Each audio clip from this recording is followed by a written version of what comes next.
ক্ষমতা কারো চিরস্থায়ী নয়। ক্ষমতা সবসময় থাকে না, ক্ষমতা চিরদিন থাকে না। তাই মানুষকে ভেবেচিন্তে কথা বলা উচিত। সেই মমতা যে মমতা সংসদ ভবনে দাঁড়িয়ে সবাই বলতে বিরোধী যারা ছিল ওদেরকে যা মন চাইছে তা যে ফেরিওয়ালারা যেমন ঘুরে আর বলে চুরি বলে রাখবেন নাকি ভাই, এরকম বিদ্যুতের অবস্থা আমাদের হবে, আমাদের ঘুরতে হবে যে বিদ্যুৎ রাখবেন নাকি বিদ্যুৎ।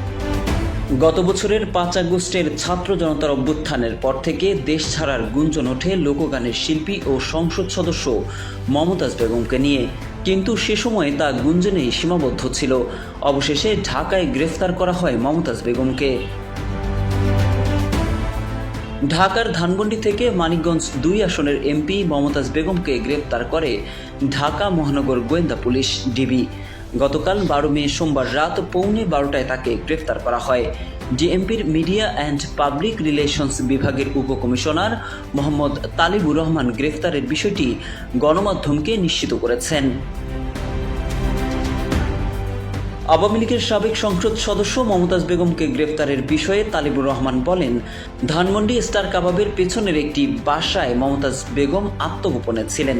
সেখান থেকে রাত 11:15টায় তাকে গ্রেফতার করা হয়। গ্রেফতার মমতাজ বেগমের বিরুদ্ধে খুনের মামলা সহ একাধিক মামলা রয়েছে বলে জানায় পুলিশ। দ্বাদশ জাতীয় সংসদ নির্বাচনে মানিকগঞ্জ 2 আসনে আওয়ামী লীগ মনোনীত প্রার্থী ছিলেন মমতাজ বেগম। তবে নিজ দলের স্বতন্ত্র প্রার্থীর কাছে নির্বাচনে পরাজিত হন তিনি।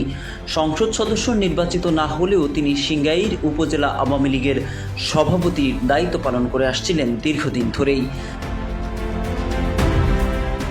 তবে জাতীয় সংসদ নির্বাচনে পরাজিত হওয়ার পর থেকে মমতাজ নিজ এলাকায় তেমন আসতেন না। তাছাড়া উপজেলা আওয়ামী লীগের রাজনীতিতেও তেমন সরব ছিলেন না। তো বন্ধুরা, এই ছিল ভিডিও, আপনারা তো শুনছেন।